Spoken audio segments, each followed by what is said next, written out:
Greeting from green spine and joint clinic. इस video में मैं बताने वाली हूँ कि हमारा पॉस्चर किस तरह से हमारे ब्रीदिंग पैटर्न को इफेक्ट करता है। पॉस्चर मसल्स में से बहुत इम्पॉर्टेंट है कि हम अपने एंटी ग्रेविटी फोर्स को मेंटेन करके रखें।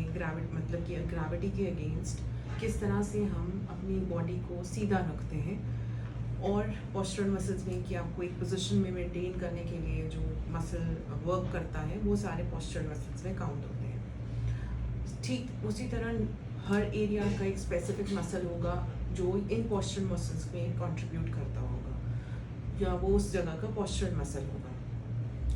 बट वो सिर्फ पॉस्चरल मसल नहीं हो सकता, उसके और भी फंक्शंस होंगे। फॉर एग्जांपल, अगर हम अपने नेक की बात करते हैं, नेक पॉस्चर की बात करते हैं, तो अगर मेरा फॉरवर्ड हेड पॉस्चर होगा तो मेरे राउंडेड शोल्डर्स भी होंगे। तो जब फॉरवर्ड हेड पॉस्चर होगा तो जो यहाँ एक मसल रहता है जिसको हम स्केलेनाई कहते हैं, उसके 3 डिविजन्स होते हैं, इंटीरियर, पोस्टीरियर एंड मिडल। इस मसल में एंड का काम एक्सेसरी ब्रीदिंग मसल भी है। ये breathing muscle, major breathing muscle का हेल्पर मसल भी है, इसलिए इसका नाम एक्सेसरी मसल भी है, जो कि ब्रीदिंग में हेल्प करता है।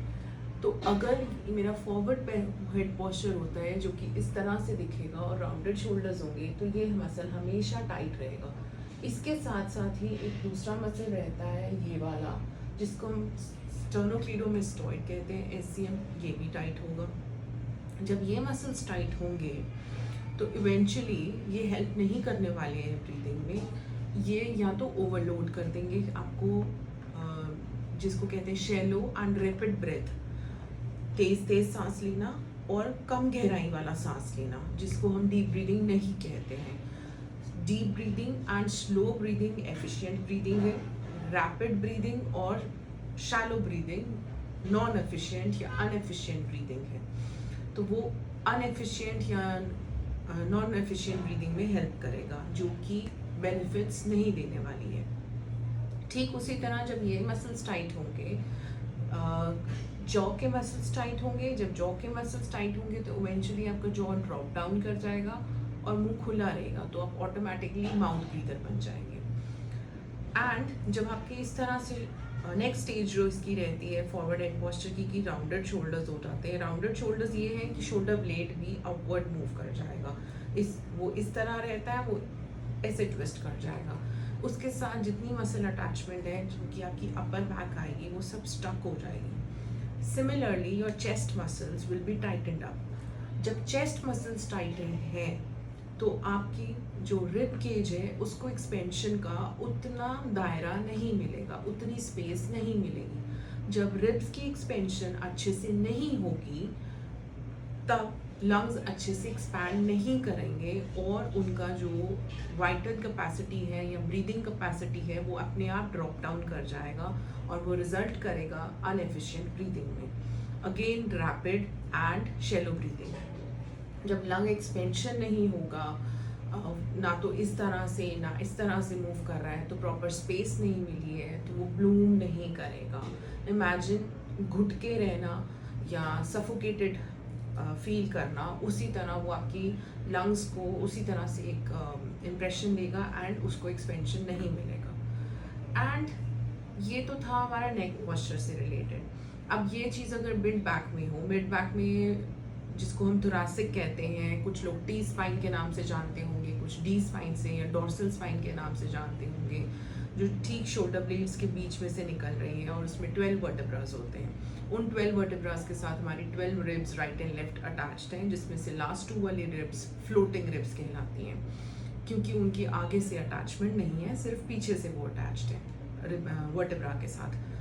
तो जब थोरैसिक स्पाइन में मोबिलिटी बहुत कम है, चाहे वो क्रॉनिक नेक पेन वाला केस हो, अभी फॉरवर्ड हेड पॉस्चर बना नहीं है उस पर्सन का, लेकिन नेक पेन या नेक स्टिफनेस या cervical radiculopathy, cervical spondylosis, spondylolisthesis, cervical canal stenosis, कुछ भी रहा है उसको, और उसकी थोरैसिक मोबिलिटी डेफिनेटली कम होगी। या लो बैक में कोई इशू रहा है तो वो डेफिनेटली मिड बैक में इशू क्रिएट करेगा।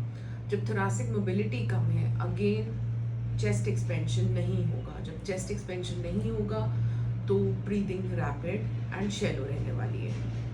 अब कुछ लोग सेडेंट्री लाइफस्टाइल होता है कि बहुत सारे घंटे लगातार आपको एक ही पोजीशन में रहना है, या खड़े रहना है या सिर्फ बैठे रहना है।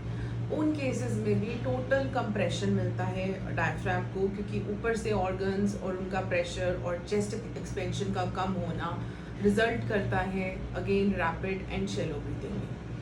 तो ये थी कुछ पोस्चरल चेंजेस जो इफ़ेक्ट करती हैं हमारे ब्रीदिंग पैटर्न को। पिछली वीडियो में मैंने आपको टंग पोजीशन के बारे में बताया। इसमें हम ये देख रहे हैं कि हमारा जो नेक का पोस्चर है, शोल्डर का पोस्चर है, मिड बैक का पोस्चर है, वो किस तरह से इफ़ेक्ट करता है, और सेडेंट्री लाइफस्टाइल होता है तो किस तरह से इफ़ेक्ट करता है। साथ ही साथ अगर मैं कहूँ कि बहुत एक्टिव पर्सन है और जिम जाता है डेली, और वो पर्सन या 30 मिनट्स या 45 मिनट्स का सेल्फ वर्कआउट भी करता है अगर जिम नहीं जाता है, एंड योगा भी कर रहा है। आई एम नॉट सेइंग ये करने से प्रॉब्लम हो रही है, लेकिन ये कर तो रहा है बट फिर भी ब्रेथलेसनेस हो जाती है या ब्रीदिंग पैटर्न नॉर्मल नहीं है। अगर ये ऐसा कोई पेशेंट एक्टिव लाइफस्टाइल वाला मेरे पास वॉक इन करेगा तो उसको ब्रेथलेसनेस नहीं होगी, लेकिन उसका ब्रीदिंग पैटर्न ऑल्टर्ड हो सकता है। उसका रीज़न ये है कि आप काम तो कर रहे हैं लेकिन उतने अच्छे से काम नहीं कर पा रहे हैं, अपने लंग्स से, अपनी चेस्ट से उतना अच्छा काम नहीं ले पा रहे हैं।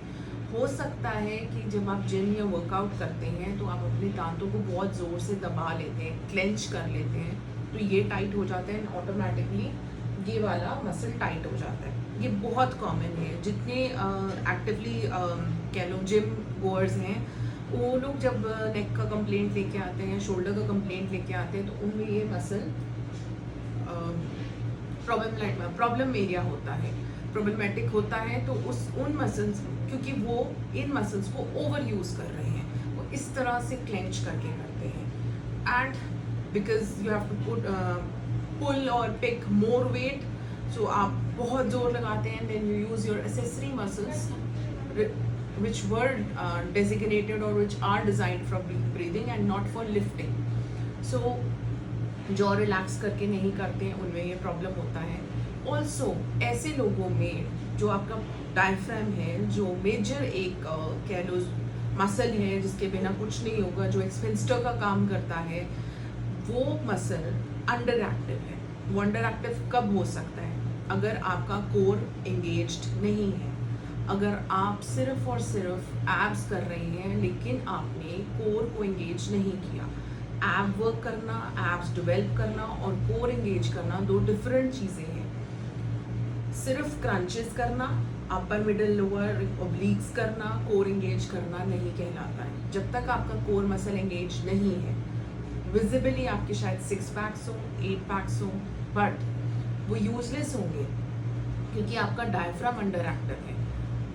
ये प्रॉब्लम उनको डेली रूटीन में नहीं मिलेगा, ये तब मिलेगा जब उनका बैक फेल हो जाएगा, बिकॉज बैक स्ट्रॉन्ग नहीं रहा, अब वेट लिफ्टिंग नहीं होती, मैं किसी टाइम पे इतना वेट उठाता था या उठाती थी, अब नहीं होता है, या मैंने एक्सरसाइज छोड़ी और ये सब ज़ीरो हो गया, या फिर मैं जब भी ये करता हूँ तो मुझे बैक में कुछ डिस्कम्फर्ट होता है, then I apply some ointment और टेक अ पेन किलर और सब्स्टिट्यूट और प्रोटीन पाउडर, और देन मेरे को ठीक लगता है। That's just the psychological effect. The root cause there is you don't have active diaphragm working for you.